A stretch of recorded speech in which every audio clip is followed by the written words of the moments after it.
إن الحمد لله نحمده ونستعينه ونستغفره ونعوذ بالله من شرور أنفسنا ومن سيئات أعمالنا من يهده الله فلا مضل له ومن يضلل فلا هادي له وأشهد أن لا إله إلا الله وأشهد أن محمدا عبده ورسوله فإن خير الحديث كتاب الله وخير الهدي هدي محمد صلى الله عليه وسلم وشر الأمور محدثاتها وكل محدثة بدعة وكل بدعة ضلالة وكل ضلالة في النار فأعوذ بالله السميع العليم من الشيطان الرجيم بسم الله الرحمن الرحيم وما كان لمؤمن ولا مؤمنة إذا قضى الله ورسوله أمرا أن يكون لهم الخيرة من أمرهم رب اشرح لي صدري ويسر لي أمري واحلل عقدة من لساني يفقهوا قولي سبحانك لا علم لنا إلا ما علمتنا إنك أنت العليم الحكيم بزرگوں اور دین میں ملی بھائیوں، اللہ رب العالمین کی حمد و ثنا بڑائی اور کبریائی بجا لانے کے بعد ہم آپ تمام بھائیوں تک اپنا نیک جذبہ پہنچانا چاہیں گے کہ ہمیں آپ سب سے اللہ کے لیے محبت ہے، اور اس محبت کے طفیل اللہ رب العالمین سے دعا کرتے ہیں کہ الہ العالمین تو ہم سب کے مسائل حل فرما دے، ہمارے آل و اولاد کی حفاظت فرما، اور ہم سب کو کل قیامت کے دن اپنے عرش کا سایہ نصیب فرما، جس دن تیرے سایہ کے علاوہ کوئی اور سایہ نہ ہوگا، آمین یا رب العالمین۔ آج کے خطبہ جمعہ میں انشاءاللہ ہم اس موضوع پر بات کریں گے کہ اسلام میں آزادی کا کیا تصور ہے۔ اگر ہم دیکھیں تو اسلام مذہب اختیار کرنے میں بھی جبر نہیں کرتا، مذہب کو اپنانے میں بھی مجبور نہیں کرتا، اس ناحیہ سے عقیدے میں آزادی دیتا ہے۔ لیکن عقیدے کی آزادی کا مطلب یہ نہیں ہوا کہ جس کو جو مذہب بن پائے اختیار کرے اور اسی مذہب میں اسے نجات ہے، بلکہ اسلام ہی دین حق ہے، اور اسلام کے علاوہ جتنے بھی ادیان ہیں وہ سب کے سب باطل ہیں۔ ان الدین عند اللہ الاسلام، اللہ رب العالمین کی نظر میں اسلام ہی صحیح مذہب ہے۔ ومن یبتغی غیر الاسلام دینا فلن یقبل منہ، اور جو کوئی اسلام کے علاوہ کسی اور دین کو اپنائے گا وہ اس سے قبول نہ کیا جائے گا، اور وہ آخرت میں گھاٹا اٹھانے والوں میں سے ہوگا۔ اور اللہ کے نبی صلی اللہ علیہ وسلم نے صحیح مسلم کی روایت کے مطابق بیان فرمایا، والذی نفسی بیدہ لا يسمع بأحد من هذه الأمة يهودي ولا نصراني ثم يموت ولم يؤمن بالذي أرسلت به إلا كان من أصحاب النار۔ قسم ہے اس ذات کی جس کے ہاتھ میں میری جان ہے، جو کوئی بھی اس امت کا چاہے وہ یہودی ہو یا عیسائی ہو میرے پیغام کے بارے میں سنتا ہے اور مجھ پر ایمان لائے بغیر مر جاتا ہے، وہ جہنم میں جائے گا۔ یہ ہے ٹھوس عقیدہ اسلام کا، لیکن اس کے باوجود اسلام اس ٹھوس عقیدے پہ کسی کو مجبور نہیں کرتا، آزادی دیتا ہے۔ اگر وہ چاہے تو اسلام کو قبول کرے اور اسلام میں نجات ہوگی، اگر وہ اسلام کو قبول نہیں کرنا چاہتا ہے تو اسے اختیار ہوگا۔ افانت تکرہ الناس حتی یکونوا مؤمنین، کہ کیا تم لوگوں کو مجبور کرو گے کہ وہ ایمان قبول کریں؟ لا اکراہ فی الدین، دین کے حوالے سے کس طرح کی زبردستی نہیں، دین کے حوالے سے کسی کو مجبور نہیں کیا جا سکتا۔ اس ناحیہ سے اسلام نے ایک انسان کو یہ آزادی دی کہ اسلام تو دین حق ہے، لیکن اس دین کو اختیار کرنے میں تجھے مجبور نہیں کیا جائے گا۔ اسی طرح سے اسلام نے ایک انسان کو آزادی دی کہ اپنی رائے پیش کرے، رائے کی آزادی، اور رائے کی آزادی ہی تھی کہ سلمان فارسی رضی اللہ تعالیٰ عنہ جنگ خندق میں، جبکہ خندق کھودنے کا عربوں میں کوئی رواج نہیں پایا جاتا تھا، اللہ کے نبی صلی اللہ علیہ وسلم کے خلاف میں پوری کفر کی طاقتیں مدینہ میں اکٹھا ہو چکی ہیں، اللہ کے نبی صلی اللہ علیہ وسلم پریشان ہیں، سلمان فارسی رضی اللہ تعالیٰ عنہ رائے دیتے ہیں، مشورہ دیتے ہیں، یا رسول اللہ مدینہ کے ارد گرد خندق کھود دیجئے، دشمن ہمارے قریب میں نہیں آ سکیں گے۔ چنانچہ اللہ کے نبی صلی اللہ علیہ وسلم حضرت سلمان فارسی کی اس رائے کو قبول کرتے ہیں۔ گویا کہ اسلام نے رائے کی آزادی دی۔ یہ رائے کی آزادی ہی تھی کہ یہی سلمان فارسی رضی اللہ تعالیٰ عنہ ایک مرتبہ امیر المؤمنین عمر فاروق رضی اللہ تعالیٰ عنہ کو ممبر پر دیکھتے ہیں۔ عمر فاروق لوگوں کو خطاب کر رہے ہیں اور کہتے ہیں یا ایھا الناس اسمعوا واطیعوا، اے لوگو سنو اور میری بات کی اطاعت کرو۔ سلمان فارسی رضی اللہ تعالیٰ عنہ عام لوگوں میں سے اٹھ کھڑے ہوتے ہیں اور کہتے ہیں کہ امیر المؤمنین نہ آپ کی بات سنی جائے گی اور نہ ہی آپ کی اطاعت کی جائے گی۔ عجیب معاملہ ہے، عجیب معاملہ ہے، امیر المؤمنین کی گفتگو ہے اور ایک عام آدمی اعتراض کر رہا ہے۔ وہ کہتے ہیں کہ ذرا بتائیے آپ نے جو یہ کپڑا پہنا ہوا ہے، بیت المال میں لباس آیا تھا، کپڑے آئے تھے، سب کو تقسیم کی تھی، کسی کا کپڑا اتنا نہیں تھا کہ وہ کپڑا سلا سکے، اور آپ تو لمبے ترنگے ہیں، آپ نے کیسے کپڑا بنوا لیا؟ پہلے اس کپڑے کے بارے میں بتائیے کہ آپ کو بھی اتنا ہی حصہ ملا جتنا سب لوگوں کو ملا تھا، آپ نے کپڑے بنوا لیے، دوسرے لوگوں نے نہیں بنایا۔ اس وقت امیر المؤمنین نے اپنے بیٹے حضرت ابن عمر رضی اللہ تعالیٰ عنہ کی طرف اشارہ کیا اور کہا کہ ابن عمر اس کی حقیقت تم بتاؤ۔ چنانچہ ابن عمر نے کہا کہ امیر المؤمنین کو میں نے اپنا حصہ دیا، چنانچہ دونوں حصے کو ملا کر کے ان کے پاس کپڑے نہیں تھے، انہوں نے یہ کپڑا سلوایا ہے۔ یہ سننے کے بعد حضرت سلمان فارسی رضی اللہ تعالیٰ عنہ کہتے ہیں اب آپ کی بات سنی جائے گی اور آپ کی اطاعت کی جائے گی۔ یہ ہے رائے کی آزادی۔ اسی طرح سے اسلام ایک انسان کو مال کی ملکیت دیتا ہے۔ ایک زمانہ پہلے ایک نظام آیا ہے جس کا کہنا ہے کہ مال حکومت کی ملکیت ہے، جس کو ہم اشتراکی نظام کہتے ہیں۔ حکومت کی ملکیت ہے، حکومت جیسے چاہے گی لوگوں میں تقسیم کرے گی۔ روس میں یہ نظام پیدا ہوا اور اپنی موت مر گیا۔ اس کے مقابلے میں ایک دوسرا نظام آیا جس کو ہم سرمایہ دارانہ نظام کہتے ہیں، جو آج پوری دنیا میں حکومت کر رہا ہے۔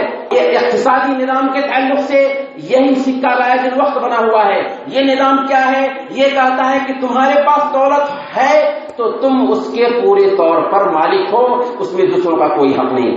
آج اسی لیے مالدار مالدار تر ہوتا جا رہا، غریب غریب تر ہوتا جا رہا۔ اسلام نے مال اپنانے، مال رکھنے، مال کو پروان چڑھانے کا اختیار دیا، لیکن اعتدال کے ساتھ میں کہا کہ اس کے اندر دوسروں کا بھی حق ہے۔ گویا کہ ملکیت کا اختیار دیا۔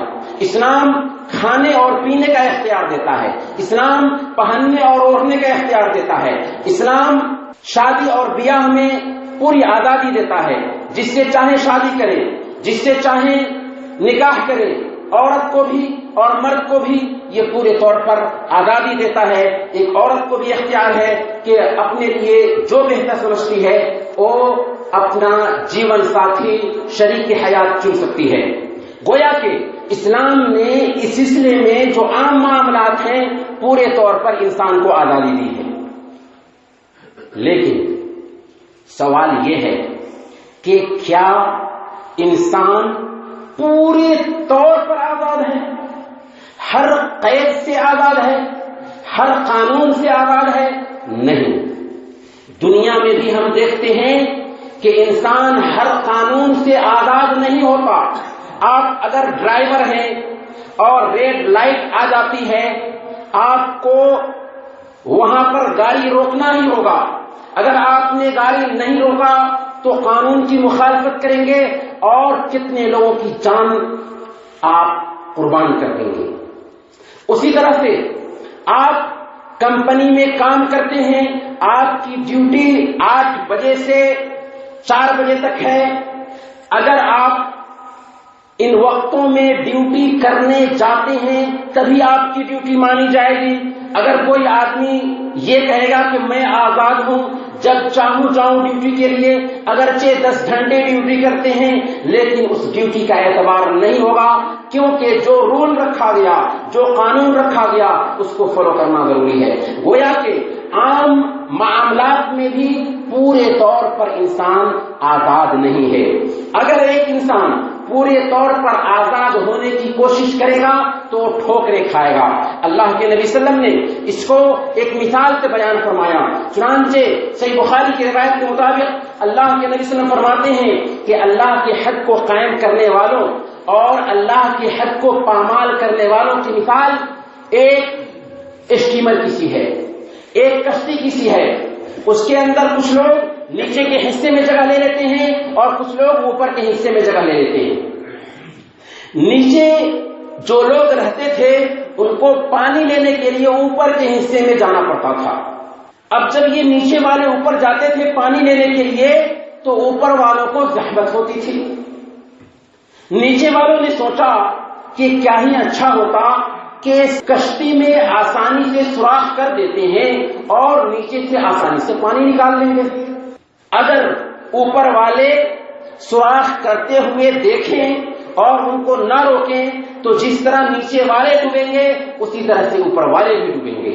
اگر کشتی ڈوبی تو ڈوبیں گے سارے۔ اللہ کے نبی صلی اللہ علیہ وسلم نے یہ مثال دی اور کہا کہ اگر برائی کرنے والوں کو دیکھتے ہو اور برائی پہ ڈکیر نہیں کرتے تو جیسے وہ اوپر والوں نے نیچے والوں کو اس کشتی کے اندر سوراخ کرتے ہوئے دیکھا اور اگر روکا نہیں تو جس طرح نیچے والے ڈوبیں گے اسی طرح سے اوپر والے بھی ڈوب جائیں گے۔ بالکل اسی طرح سے اگر ایک انسان اپنے آپ کو آزاد سمجھ رہا ہے تو پورے طور پر وہ آزاد نہیں ہو سکتا، بلکہ دنیا کے حوالے سے جب آزاد نہیں ہے تو آخرت کے حوالے سے پورے طور پر آزاد کیسے ہو سکتا ہے؟ اسی لیے ایک سوال پیدا ہوتا ہے کہ اس آزادی کو محدود کون کرے گا؟ اس آزادی کو محدود کون کرے گا؟ کیونکہ ہم دنیا میں دیکھتے ہیں کہ پورے طور پر انسان اپنے آپ کو آزاد نہیں سمجھتا ہے۔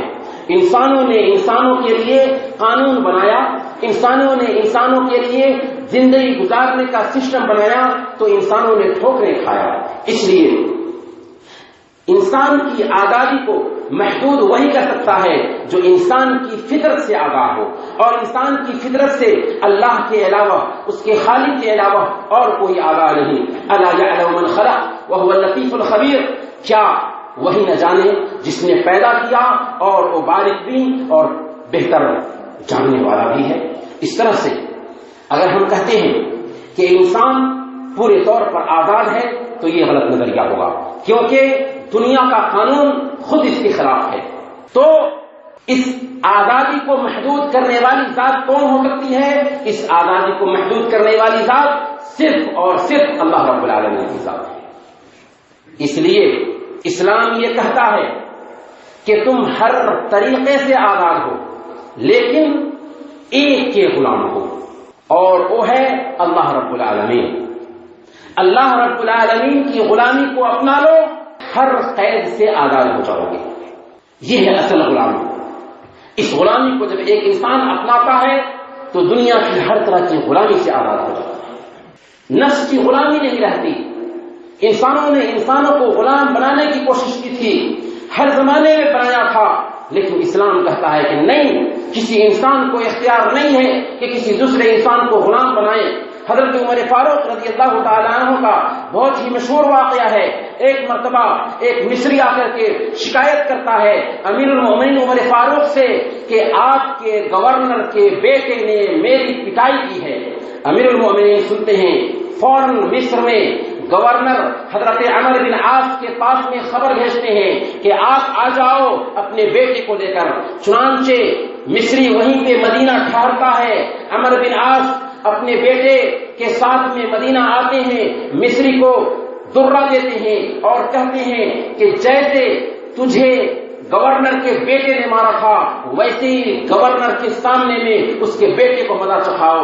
چنانچہ وہ مصری اسی طرح سے بدلہ لیتے ہیں، اور اس کے بعد امیر المؤمنین عمر فاروق رضی اللہ تعالیٰ عنہ کہتے ہیں تاریخ جملہ، متى استعبدتم الناس وقد ولدتهم امهاتهم احرارا، آخر تم نے لوگوں کو کیسے غلام بنا لیا حالانکہ ان کی ماں نے ان کو آزاد پیدا کیا تھا۔ اللہ رب العالمین نے سب سے پہلے انسان آدم علیہ السلام کو آزاد پیدا کیا۔ اللہ رب العالمین نے سب سے پہلی عورت حضرت حوا علیہ السلام کو آزاد پیدا کیا. انسان آزاد تھا، لیکن تاریخ کے ہر دور میں انسانوں نے انسانوں کو غلام بنانے کی کوشش کی. اسلام آیا تھا تاکہ انسانوں کو اس غلامی سے نجات دلائے. چنانچہ حضرت ربعی بن عامر رضی اللہ تعالی عنہ، رستم جو فارس کا سردار تھا، فارس کا بادشاہ تھا، اس کے دربار میں جاتے ہیں نہایت ہی شان و شوکت کے ساتھ، اور اس سے خطاب کرتے ہوئے کہتے ہیں نحن قوم ابتعثنا اللہ لنخرج من شاء من عبادت العباد الى عبادت رب العباد. ہم وہ قوم ہیں جسے اللہ رب العالمین نے اس لیے بھیجا ہے تاکہ لوگوں کو انسانوں کی عبادت سے نکال کر انسانوں کے رب کی عبادت کی طرف لے جائیں. وَمِنْ ضَيْقِ الدُّنْيَا إِلَى سَعَتِهَا، اور دنیا کی تنگی سے نکال کر دنیا کی کشادگی کی طرف لے جائیں. وَمِنْ جَوْرِ الْأَدْيَانِ إِلَى عَدْلِ الْإِسْلَامِ، اور دینوں کی زیادتی سے نکال کر اسلام کے انصاف کی طرف لے جائیں. نہایت ہی شان و شوکت کے ساتھ میں حضرت ربعی بن عامر یہ جواب دیتے ہیں ایک بادشاہ کو کہ ہم اس لیے اس دنیا میں آئے ہی ہیں کہ انسانوں کی عبادت سے نکال کر انسانوں کے رب کی عبادت کی طرف لے جائے. جی ہاں، یہ غلامی جب ایک انسان اپنا لیتا ہے تو اس پیشانی کو ذلیل کرنے سے بچ جاتا ہے. ہزاروں سجدوں سے ایک انسان نجات پا جاتا ہے. یہ ایک سجدہ جسے تو گراں سمجھتا ہے 1000 سجدوں سے دیتا ہے آدمی کو نجات. جی ہاں، ایک مسلمان جب اپنے آپ کو اللہ رب العالمین کا غلام سمجھتا ہے تو دنیا کی ہر طرح کی غلامی سے نکل جاتا ہے، اور شہوات کی غلامی سے نکل جاتا ہے، اور درہم و دینار روپیہ اور پیسے کی غلامی سے نکل جاتا ہے، اور شراب و کباب کی غلامی سے نکل جاتا ہے. آج دنیا نے جسمانی جو غلامی تھی اس کو تو نظر انداز کیا، کیونکہ آج میڈیا کا زمانہ تھا. آج اگر یہ غلامی رکھی جاتی جس کو بندھوا مزدور کہتے ہیں تو حقوق انسانی کے دعوے دار اعتراض کرتے. اس لیے غلامی کی نئی شکل لوگوں نے اپنایا، مہذب لوگوں نے نئی شکل اپنایا. وہ شکل کیا تھی؟ انسانوں کی غلامی تھی. وہ کیسی شکل تھی؟ اللہ سے انسان کو ہٹا کر کے ہر چیز کا غلام بنا دیا. چنانچہ عقیدے کے باب میں دیکھیے تو انسان کا جب عقیدہ اللہ رب العالمین سے کٹا، جب ایک انسان اللہ کی غلامی سے ہٹا تو سینکڑوں دیوی اور دیوتاؤں کا غلام بن گیا. ہر چیز کے سامنے میں اپنا سر دیکھ رہا ہے، ہر چیز کو اپنا معبود اور ملجا اور ماوا سمجھ رہا ہے. اسلام نے کہا تھا کہ رب کی غلامی کو اپنا لو، ہر طرح کی غلامی سے نجات پا جاؤ گے.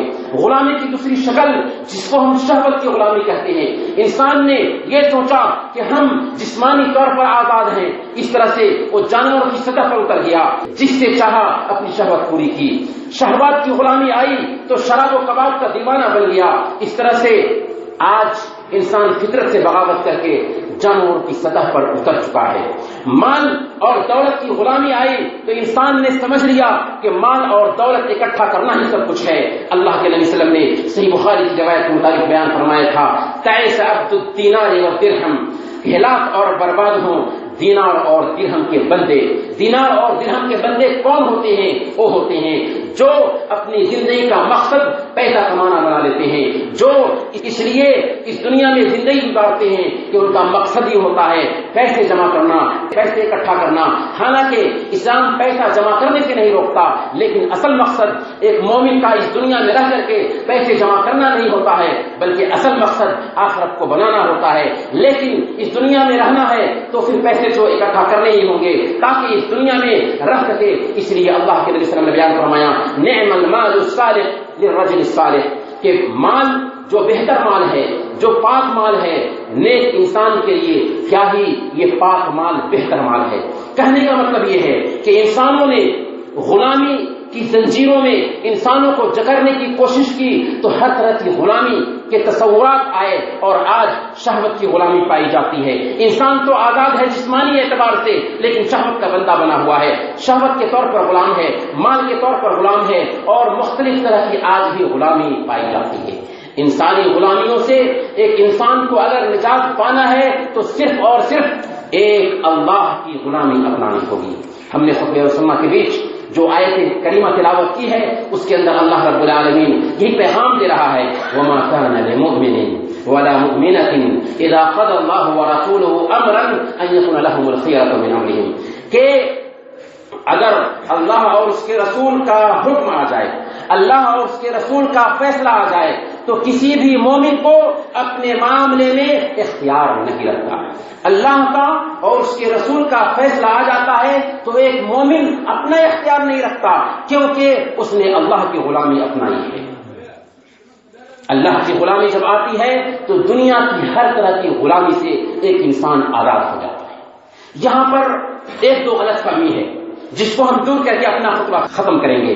سب سے پہلی غلط فہمی، عام طور پر یہ سمجھا جاتا ہے آزادی رائے کے نام پر کہ انسان آزاد ہے، جو چاہے بول دے، جو چاہے کہہ دے، جس کا چاہے مذاق اڑائے، یہاں تک کہ شریعت کا بھی مذاق اڑانے کا اسے حق مل جائے، یہاں تک کہ قرآن کا مذاق اڑانے کا اسے حق مل جائے، یہاں تک کہ اور نبی کا مذاق اڑانے کا حق رکھے۔ نہیں، اسلام نے اس بات کی اجازت نہیں دی کہ کوئی بھی انسان چاہے وہ اسلام کو ماننے والا ہو یا نہ ماننے والا ہو، اللہ نے بتا دیا کہ ہم نے تمہارے زندگی گزارنے کے لیے جو سسٹم دیا ہے وہ تمہاری نجات کے لیے کافی ہے۔ اب اگر کوئی آدمی اٹھتا ہے اور شریعت کا مذاق اڑاتا ہے، کوئی آدمی اٹھتا ہے نبی پاک صلی اللہ علیہ وسلم کا مذاق اڑاتا ہے، کوئی آدمی اٹھتا ہے قرآن کریم کی بے حرمتی کرتا ہے، اسے اس بات کی اجازت نہیں مل سکتی۔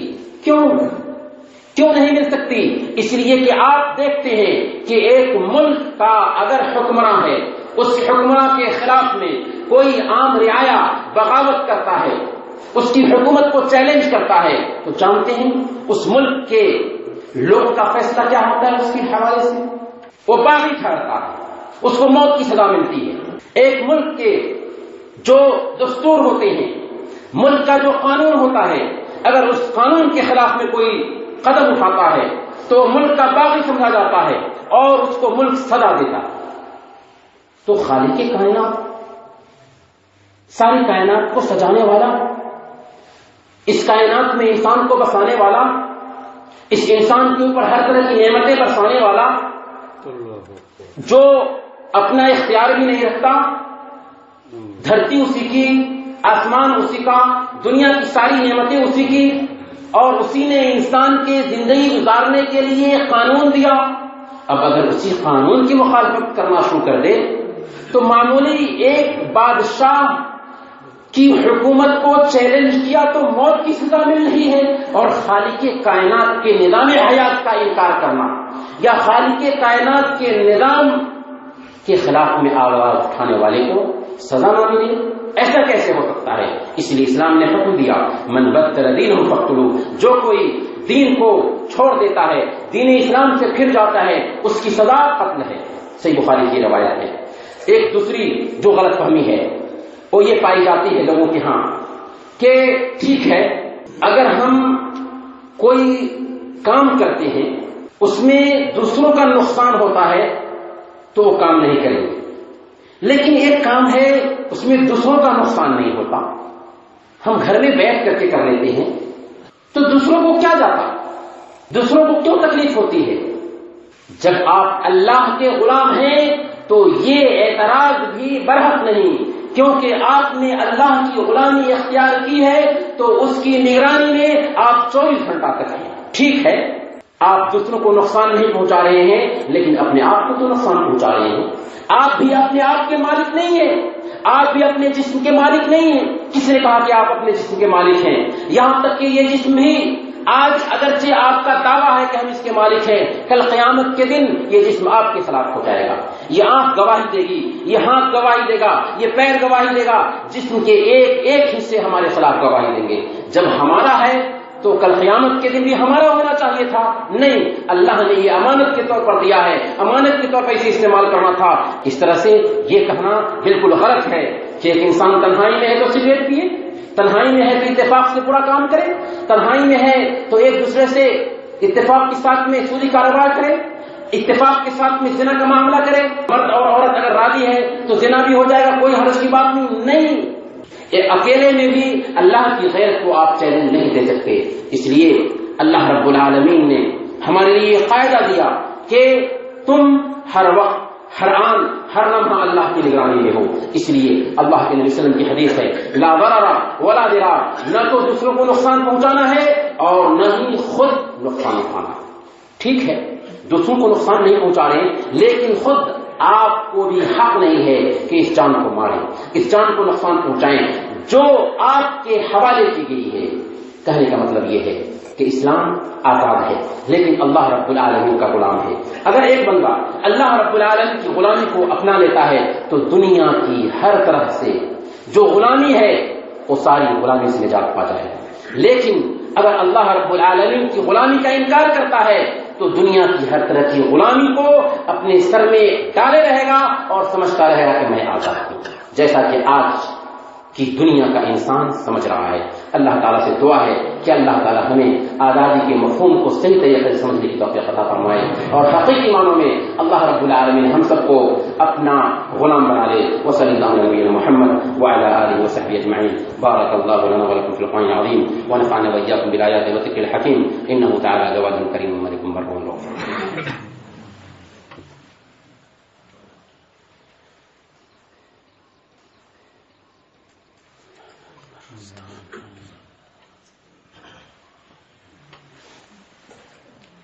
إن الحمد لله نحمده ونستعينه ونستغفره ونعوذ بالله من شرور أنفسنا ومن سيئات أعمالنا من يهده الله فلا مضل له ومن يضلل فلا هادي له وأشهد أن لا إله إلا الله وأشهد أن محمدا عبده ورسوله فإن خير الحديث كتاب الله وخير الهدي هدي محمد صلى الله عليه وسلم وشر الأمور محدثاتها وكل محدثة بدعة وكل بدعة ضلالة وكل ضلالة في النار فأعوذ بالله السميع العليم من الشيطان الرجيم بسم الله الرحمن الرحيم إن الله وملائكته يصلون على النبي يا أيها الذين آمنوا صلوا عليه وسلموا تسليما اللهم صل وسلم وبارك على محمد وعلى آل محمد كما باركت على إبراهيم وعلى آل إبراهيم إنك حميد مجيد وارض اللهم عن الخلفاء الراشدين أبي بكر وعمر وعثمان وعلي وعن سائر الصحابة أجمعين اللهم أمطر شآبيب رضوانك على جميع المؤمنين والمؤمنات والمسلمين والمسلمات الأحياء منهم والأموات